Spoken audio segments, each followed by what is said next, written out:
Tultiin tänne testailemaan mun teoriaa, eikä se onnistu ilman suojanuoraa. Kaikkien näiden vuosien ja tutkimusten jälkeen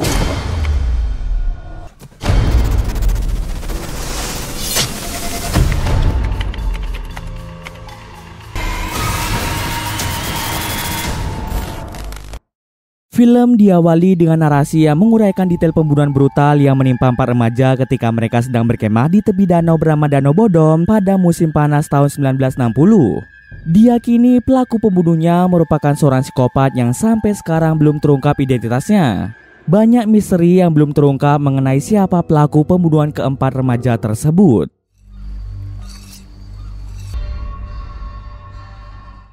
Beralih ke masa kini di mana memperlihatkan seorang wanita bernama Ida Maria yang sengaja mengisolasi diri di rumahnya selama 6 bulan terakhir karena skandal yang menimpanya di sekolah, di mana pada saat itu Ida sedang berpesta bersama teman-teman sekolahnya.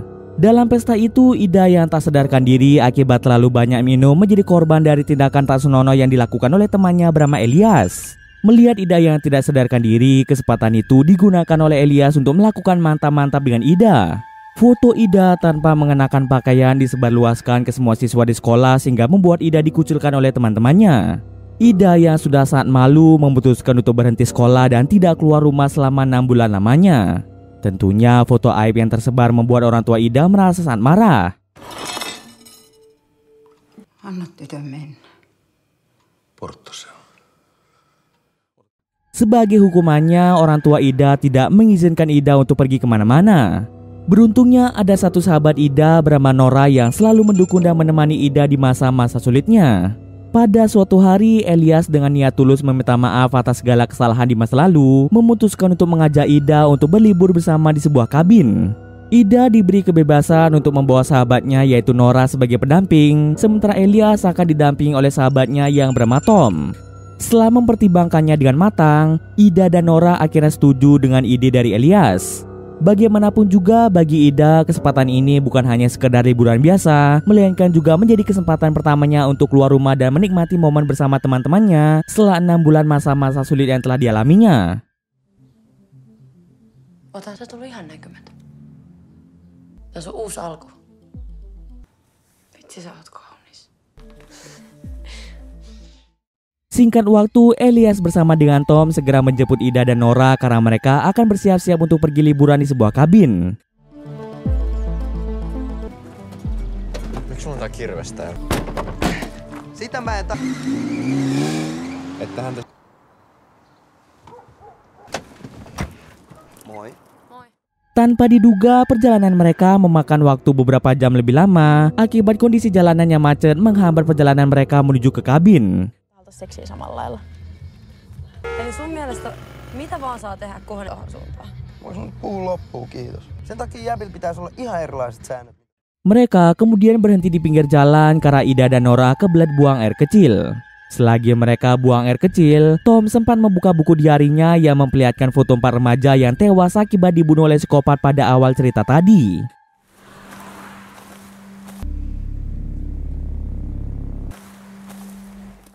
Di tengah perjalanan, mereka tiba-tiba menemukan bahwa jalur yang hendak mereka lewati terhalang oleh sebuah rantai besi.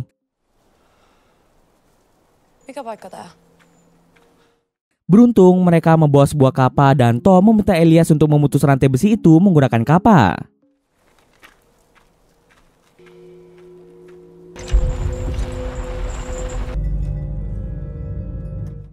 Setelah beberapa saat, mereka harus melanjutkan perjalanan dengan berjalan kaki karena jalan setapak yang ada tidak lagi memungkinkan untuk dilalui oleh mobil. Dengan bantuan peta yang dibawa oleh Tom, mereka akhirnya sampai di sebuah danau. Ida merasa sedikit bingung dan bertanya-tanya mengapa Tom malah membawa mereka ke danau tersebut. Sementara dia tidak melihat tanda-tanda keberadaan kabin yang seharusnya mereka tuju. Tom pun segera meminta maaf dan nanti malam Tom berjanji akan menceritakan alasan mereka pergi ke danau tersebut. Karena sebentar lagi malam akan tiba, mereka pun segera menghidupkan api unggun dan membangun tenda. Paro, tuu sit vittu ite hakenut. Paljon kello? Di sana Tom pun bercerita mengenai ketertarikannya terhadap sebuah kasus yang belum terpecahkan hingga saat ini, yaitu kematian 4 remaja yang dibunuh oleh psikopat pada musim panas tahun 1960 di tepi Danau Bodom. Rumor-rumor yang beredar tentang tragedi misterius di Danau Bodom itulah yang memicu ketertarikan Tom untuk mengunjungi tempat tersebut. Tom berpikir bahwa dengan keberadaannya di sana, mungkin saja mereka bisa menemukan jejak psikopat tersebut jika dia masih berkeliaran di sekitar danau. Se on tuntenut nämä metsät niin kuin omat taskunsa. Niin mä luulen. Karena hari sudah larut malam, mereka pun bersiap-siap untuk tidur.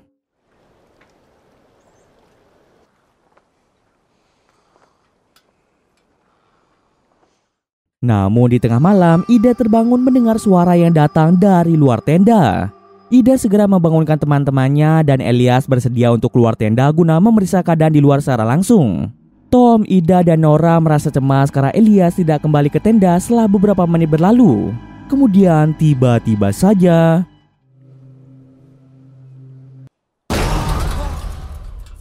mereka pun merasa kesal karena di dalam situasi yang tegang, Elias malah bercanda dengan mengagetkan mereka.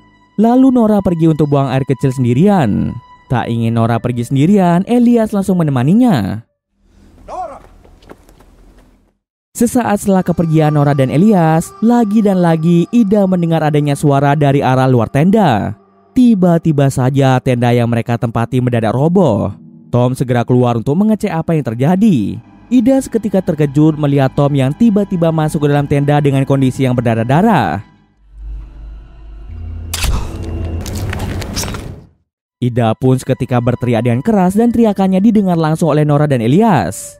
Nora dan Elias bergegas kembali ke tenda dan melihat Tom sudah dalam kondisi sekarat. Tom yang tengah sekarat meminta mereka untuk membereskan barang-barang dan segera pergi dari tempat tersebut karena ternyata masih ada psikopat yang berkeliaran di sekitar danau. Psikopat itu sepertinya adalah orang yang sama yang telah membunuh 4 remaja di awal cerita. Mendengar hal itu, Ida, Nora, dan Elias langsung pergi sesuai dengan perintah Tom.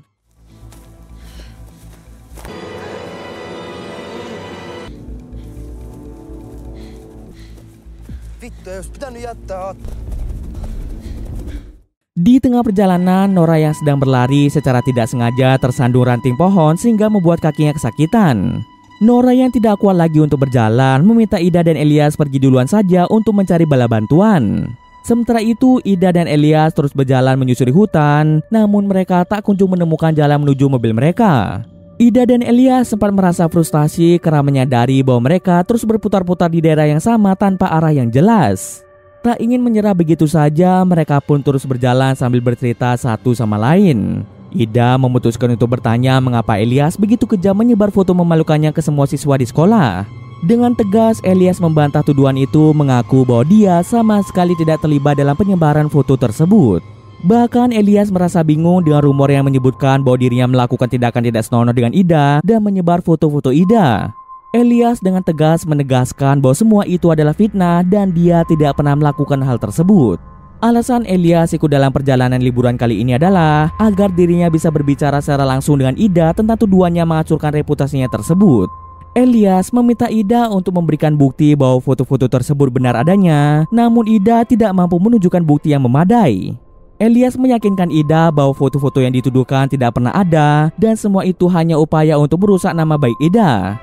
Elias menantang Ida untuk menunjukkan foto tersebut jika memang ada, namun baik itu keluarga maupun polisi sama sekali tidak pernah melihat foto Ida yang tersebar. Semua ini menunjukkan bahwa tuduhan tersebut hanyalah fitnah belaka untuk merusak nama baik Ida. Ida kemudian menjelaskan bahwa Nora yang menyebutkan tentang keterlibatan Elias dalam penyebaran foto tersebut. Mendengar rumor yang menyudutkan namanya, Elias merasa perlu untuk menjelaskan semuanya secara langsung kepada Ida demi mengklarifikasi kesalahpahaman yang terjadi. Meskipun itu hanyalah kesalahpahaman, Elias sadar bahwa dirinya perlu untuk meminta maaf atas apa yang telah terjadi. Lalu tiba-tiba saja ada seseorang yang menusuk Elias dari belakang yang ternyata dia adalah Nora. Sä et tiedä.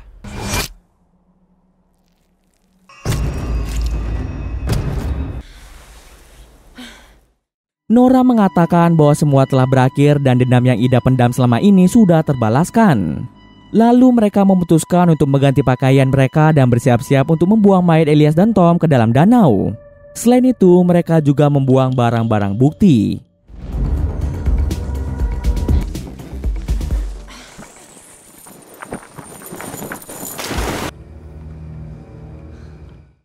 Setelah membuang mayat Elias dan Tom, mereka berdua bergegas kembali ke mobil. Namun mereka terkejut saat menyadari bahwa kunci mobilnya tertinggal di kantong celana Elias. Dengan terpaksa mereka kembali ke danau untuk mengambil kunci tersebut dari kantong celana Elias. Nora yang tidak terlalu pandai berenang meminta bantuan kepada Ida untuk mengambil kunci tersebut. Ida yang memiliki keahlian berenang yang cukup baik, tanpa ragu langsung menyelam ke dalam air untuk mencari keberadaan mayat Elias. Awalnya Ida merasa kesulitan dalam mencari mayat Elias karena kedalaman dan gelapnya malam membuatnya sulit untuk melihat dengan jelas. Akan tetapi dengan penuh perjuangan akhirnya Ida berhasil menemukan mayat Elias dan mengambil kunci mobilnya yang terletak di kantong celana Elias.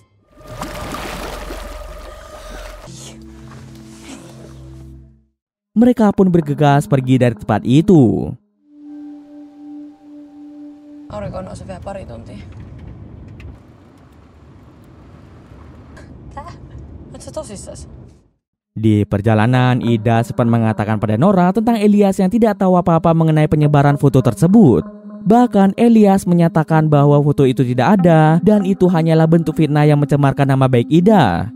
Ida meminta penjelasan langsung dari Nora yang menuduh Elias sebagai pelaku penyebaran foto aibnya. Nora mencoba mengelak dengan menuduh bahwa pelaku penyebaran foto tersebut memang adalah Elias. Namun ketika Ida menuntut bukti yang kuat untuk mendukung pernyataan bahwa Elias adalah pelaku sebenarnya, Nora justru merespon dengan marah dan keberatan. Sä oot kiittämätön!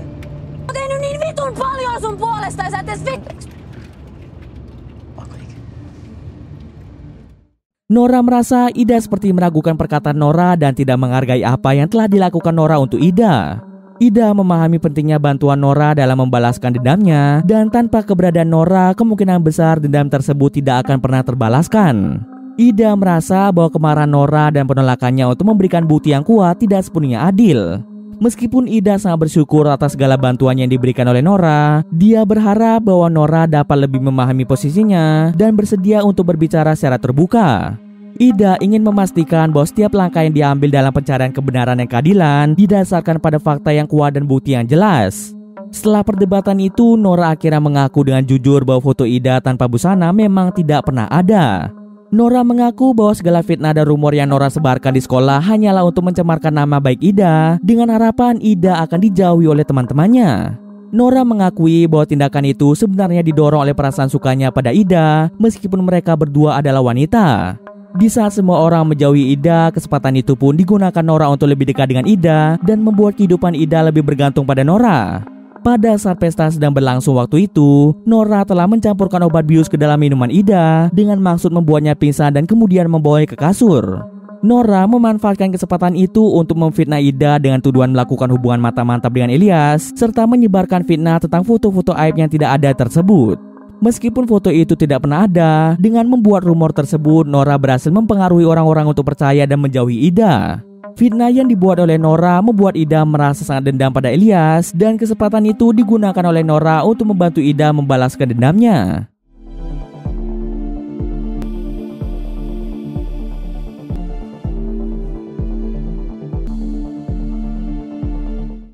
Setelah mendengar penjelasan dari Nora secara langsung, Ida merasa bersalah dan menyesal atas tindakannya yang mengakibatkan kematian Elias dan Tom. Setibanya di rumah nanti, Ida bertekad untuk menceritakan kepada orang tuanya dan seluruh orang di sekolah mengenai fitnah yang dilakukan oleh Nora yang telah mencemarkan nama baiknya. Namun rencana ini terhenti karena tiba-tiba saja Nora menyerang Ida dengan kunci Inggris, menyebabkan wajah Ida terluka parah. Ida yang tidak terima dipukul seperti itu melakukan perlawanan pada Nora yang sedang menyetir mobil. Akibatnya mobil mereka mengalami oleng menyebabkan kepala Ida dan Nora terbentur hingga membuat mereka pingsan.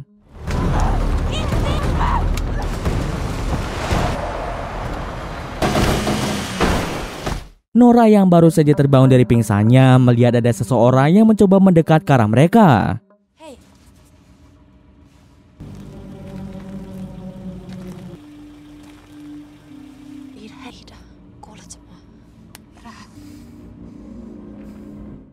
Orang itu bertanya kepada mereka apakah semuanya dalam keadaan baik-baik saja. Tanpa banyak berbicara, orang itu yang kebetulan membawa mobil derek langsung menderek mobil Nora.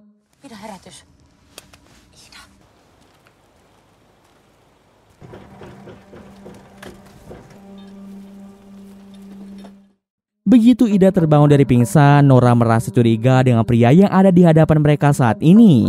Oleh karena itu, Nora bertanya pada Ida di mana keberadaan pisau yang digunakan Ida pada saat membunuh Tom. Ida pun menjelaskan bahwa bukan dirinya yang telah membunuh Tom.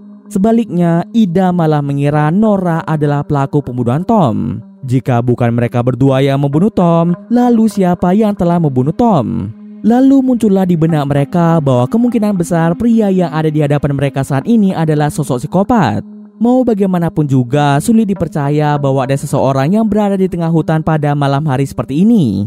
Psikopat itu langsung menderek mobil Nora dan Ida dengan kecepatan tinggi.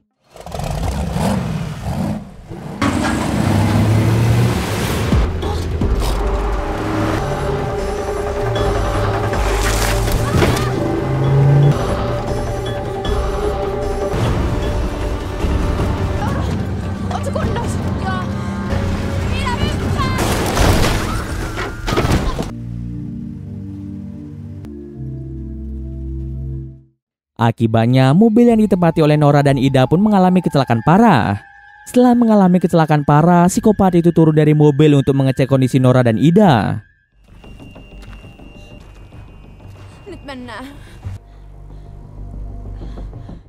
Ida yang saat itu terhimpit mobil meminta Nora untuk pergi meninggalkannya saja. Nora pun segera berlari mengarah ke dalam hutan dan berjanji akan mencari bala bantuan. Melihat Nora yang kabur, psikopat itu langsung melepaskan anjing peliharaannya. Dengan mudah, anjing peliharaan psikopat itu menangkap Nora yang berusaha kabur.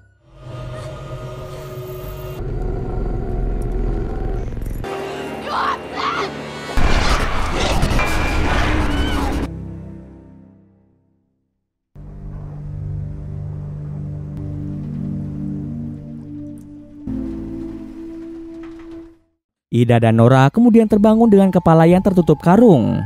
Tepat di depannya terdapat psikopat yang pernah membunuh 4 remaja di awal cerita sedang bersama anjing peliharaannya. Selain itu, mulut mereka juga telah dilem sehingga membuat mereka tidak dapat berteriak meminta pertolongan.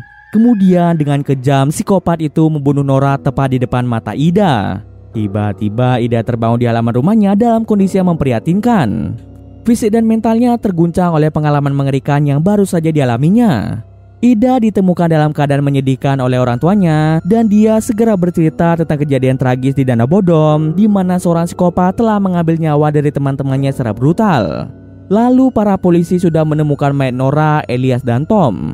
Namun Ida malah dituduh telah melakukan pembunuhan terhadap teman-temannya dan tidak ada yang percaya pada semua perkataan Ida tentang cerita Danau Bodom. Meskipun belum terbukti jika Ida membunuh teman-temannya, para polisi akan terus mengusut kasus tersebut sampai tuntas. Berita tentang misteri Danau Bodom dengan psikopat yang mengantuinya menyebar luas, menarik minat banyak orang untuk mencari kebenaran tentang tempat tersebut. Namun mereka yang berani memasuki hutan dan Danau Bodom tidak menyadari bahaya yang mengintai karena psikopat itu siap menghadang siapapun yang mencoba memasuki wilayahnya. Dan cerita pun selesai. Oke, mungkin sekian dulu video kali ini. Jika ada kesalahan, gue maaf. Oke, see you next video guys.